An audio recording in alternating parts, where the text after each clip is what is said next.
Welcome to the Aiur Chef, or the next Aiur Chef. We're in the semifinals of the preliminary brackets, and spawning here in the top right corner of the map, he's the guy who can win versus Terran without extended thermalets. I give you my insanity's Arium. In the bottom left, as the red Terran, it is Spear. Alright, so Spear is a Korean player, I think formerly known as FXO Tree. Not exactly the scariest Korean player, though. I'd say of all the Koreans who possibly could have signed up for this, he's probably the most manageable, air quotes.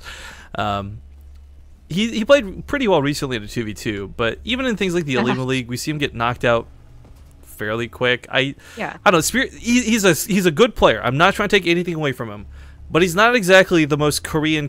I think Arium actually does have a fairly good chance in this. Arium, who took out Koreans to qualify for WCS. Arium, who on the regular can win games while making big mistakes. This kid is talented, and I don't know why. That's offensive, Rifkin. You know, Spear, he wears the Korean flag as his clothes every day. He is the most Korean that you'll ever see. What? What? You called him not the most Korean. Wouldn't it actually be really horrible to wear your own flag as clothes? You'd have to like cut out bits and deface the flag to actually wear it. What do you think I gave parting? Your love? I don't know, man. This is getting weird. Anyways, also in another semi-joking just manner, imagining. Spear... Oh, sorry. I'm just imagining like a poncho. He gets a hole in the top and just wears the flag like a poncho. Yes, that's what I meant. But no, Spear, Spear's also carried by Mamuri in the 2v2, so that wasn't a good display of skill. Wait, did I not show you, like, all the genes that you can get that are, like, the American flag? Is that someone else? Oh, that must have been someone else. That was definitely somebody else. Okay, I'm sorry. Well, I'll show you that later. That's... Never mind. Okay. Good story. Thank you. It was a great one. What the flip? Well, that's gonna block out not only a wall, but the reactor. It does force it to go in a weird spot. Yeah, but it does screw with the Sim City. Like, let's say this was some sort of weird all-in following it up. That's the hole in the wall for the Zealots to walk through. I would love. If it was a 2-gate, that's a great move. Yeah, but it's not, and I don't know why. It's interesting. He cancels it, and the reactor goes somewhere weird, but interesting tactics at Arium, for certain. Yes, interesting. We're gonna be probably having Woodamine drop. Does seem to be the best build right now on TVP. My one second, the bot got a donation, but it's not registering yet.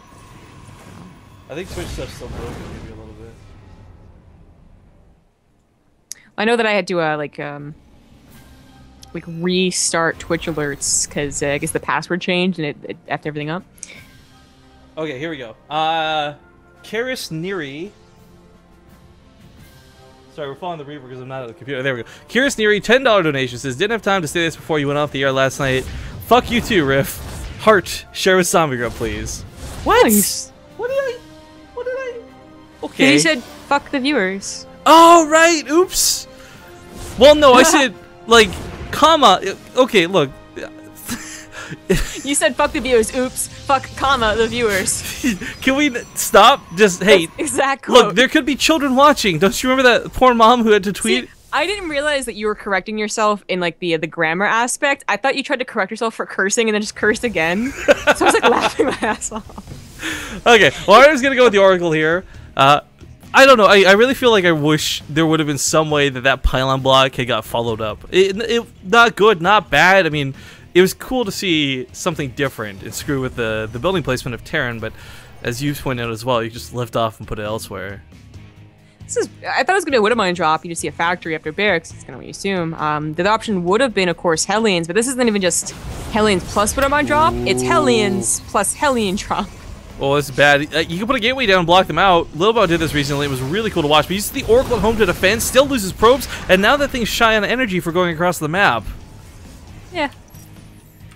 Yeah, there's the well, Woodamines. you know. There's the Woodamines. Oh, yeah. man. Well, I guess, here's the thing, though. He didn't burn the overcharge, so he's got this for the follow-up, which will be really nice. The Oracle, because it stays at home. Oh, it's not. Oh, dear. I was going to say, it might have the detection for those Woodamines, but he's getting an observer, so it's all good. Yeah, that's what I was gonna say too. But it also might be able to help out with the follow-up Hellions, because you are gonna be dealing with 2 different attacks. Damn, Oracles kill Hellions real fast. Stupid late units. It is good he's making another one, though. It's not normally something I would advocate after the first one is kind of used so awkwardly, but he does need that extra defense. The Observer goes across the map. Does he have another one at home?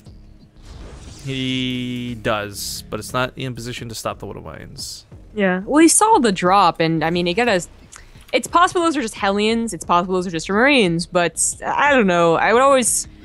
It's safer to assume that they're Widow Mines, to be honest, because Widow Mines are probably going to deal the most damage if you don't look for them. They're also the most common nowadays, too. Yeah, but the way that it opened was like the Hellion push into another Hellion push into a Marine push. Like, maybe thinking Widow Mines actually wouldn't come into play. Where's the overcharge going to go down? That's a big question. Comes down here in the natural. Drop goes off at the main. Arium's not paying attention. Big hits go off. 5 kills on one, 4 on the other. 9 workers killed immediately. Oh, God. Well...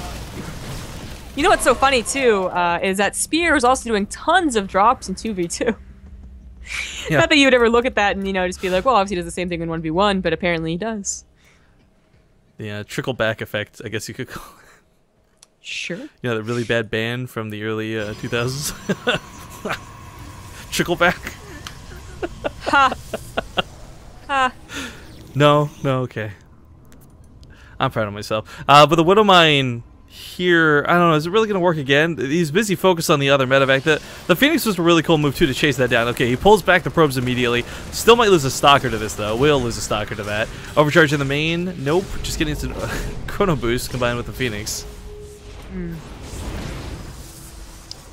This, the problem with this, though, is this really to put Arium on the defense. Oh, I'm sorry. I don't know why I turned production tab off. This put Arium on the defense immediately in this game.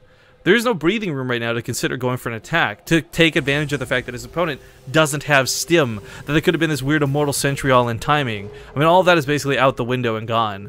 So for Spear's sake, he's not throwing down 7 bunkers because he's not scared. He knows he's bought himself a lot of time. Yeah, he's really in control of this game. And they'll be able to also deny the 3rd easier as the game goes on, as it won't be up, It won't have the photon overcharge. And... Arium's just gonna have to constantly be afraid that he's gonna continue dropping. If someone sets that precedent that they're gonna drop, then you just gotta keep worrying they're gonna keep on dropping. He is producing more medevacs, so maybe he will just be trying to do that very drop-heavy style. See if there's 2 more on the way, or Vikings, or what. The Oracle's probably checking that as well. I'm thinking back on this, but the photon overcharge, like. Yeah. It's become such a... I hesitate to say crutch, because I feel like that's a really offensive way to say it, but I'm trying to think, like... There was a time, right? When Terran players... No! Oh. No, he can't get it, right? No, he can't get it. No. He's pulling all the SCVs to make sure this doesn't go down. He'll keep that alive. They ran out of energy anyways, but seriously. That would have been so obnoxious. I was going to say, sorry, there was a time when Protoss didn't rely on an overcharge to defend a base. Like, what happened back then? How did they used to play? There's also a time before medevacs had boost, so... True enough. But the attack does start threatening outside the natural. He's got a Colossus out, but not a lot of buffer for it. Photon Overcharge is pre-popped, but I don't know. These Marauders might just still stim for the kill. In fact, that's exactly what they're going to do. 2 Colossus out, it's a little more questionable. Yeah, the difference between 1 and 2 is insane. But he does get out of there with the majority of the units alive. Oracle, yeah, it didn't do much. Comes back home. Revelations might be best at this point. Maybe, because, well, actually, no units are in the main right now, which is a little bit risky, but it's a risk that he has to take from, just the earlier damage that he took. But if Spear notices that, like, if he ever gets, 1 drop in there, then he's going to know that he can continue abusing that weak spot. Well, Marauders come across the map and reinforce these ones. Medevac does go down, but I mean, it's just one of many. Normally, you're a little bit shy of Medevacs at this point because, the first Widow Mine drop, Medevac gets picked off. The second one doesn't get much done. Stalkers start picking them off as time goes on, but Spears actually managed to maintain a fairly decent Medevac count this game. And he is sailing into those Vikings now. Does he have 2 starports? No, that would be like the one thing I'd say change at this point. Get that second starport ASAP. Well, he lands his 3rd, so his economy's looking really good on even workers along with mules. He's going to try and drop the main, and this was not defended like I noted. So, I mean, it's going to be able to kill maybe a gateway, definitely a pylon. And it'll have to get out of there, sure, but now it opens up the left side to that 3rd base snipe. Oh, these Widow Mines got to be careful. Nice juke on that. Still takes the shields off, but he should be able to clean this and get the medevacs. However, he's going to give away a lot of stalkers for this. Like, an unbearable amount of stalkers. Yeah. Attack of the third now has no way to defend it as the army is over there in the main. Small segment over here in the natural is not big enough to take that on. He's going to have to cancel that. Big cancel goes off on that third. This is kind of turning into an unwinnable position for Arium right now. I think his best bet is to simply try and consolidate and get up to a good tech. But, I mean, that you can make that choice when you begin the game if it's a really hard map to take a third, for instance. Like, I'm just going to get both tech and try and play kind of greedy that way and save the third for much later. But to do it now, after it was already delayed for 5 minutes to begin with, I mean, that's going to be such a late third. Like, that's unbearable. Well, our Dust Gaming Terran has got a lot of control right now. Once again, gets another cancel off. I mean, the only reason that Arium isn't just dying right now is because Spear did wait so long to get that second starport and, you know, get the third base up, got upgrades before that. Because if he had, like, 10 Vikings right now, he might try and abuse the kitchen on Overgrowth. That was kind of the catch, though. He didn't get that second starport as quick as possible, as we sometimes see. Small shout out to this guy. He's giving a little bit right now. $5 coming in from Tremalt, but his message says no monies anymore. Because this guy seriously gave like over $100 the other day on stream. Like, yeah. What a badass. Thank you, Tremalt. Yeah. Oh, nice little pick off from the Observer. Yeah, really, as soon as that scan went down, he probably should have pulled that back. It would have been safe. But we do have that starport count up. Now, unfortunately, there's not exactly 6 or 7 medevacs above this army. But that's okay, because if he takes out all the Colossus, Stim Marauders without medevacs still wreck the Stalkers. They still break the sentries. I mean, it's 3 Marauders at a time. He has constantly had a huge Marauder force, whether it was in the main force or with the drop force. I mean, that's why after the medevacs died, the remaining 4 Marauders still killed like 5 Stalkers or something insane. And you still see that Arium really doesn't feel like he can take the Stalkers out of his main army to defend that main. I mean, if Spear only had a single medevac, it would constantly be able to get in here and pick off a gateway or a pylon. Just a little nitpicky, right? Because he's definitely looking to win this game anyways. That Viking count is just so out of control. If Arium had storms or something behind this, I feel a lot more confident for this position. Yeah. But even in anticipation of that, we got Ghost Academy started. He's not even going to need them. I mean, EMPs are always good, even against units that don't have energy, but still, Spear is like 2 steps ahead of Arium right now.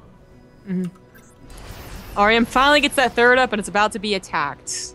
He's got to try and defend it. There is no letting it die and replanting it down, but it's such an abusive position already, and he's been down in his luck this entire game. It's that position on Overgrowth. No Protoss wants to fight a Terran here, but Time Warp's not looking too bad.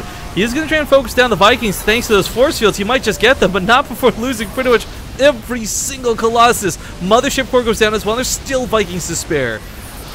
Arium is in the hottest soup I've ever seen. Yeah. Spicy sriracha hot. Were honestly like very, very good. They kept away so much of that army that if the Vikings had all died and maybe one Colossus comes back in, okay, even then he's probably still loses, but it was the best hold you could make.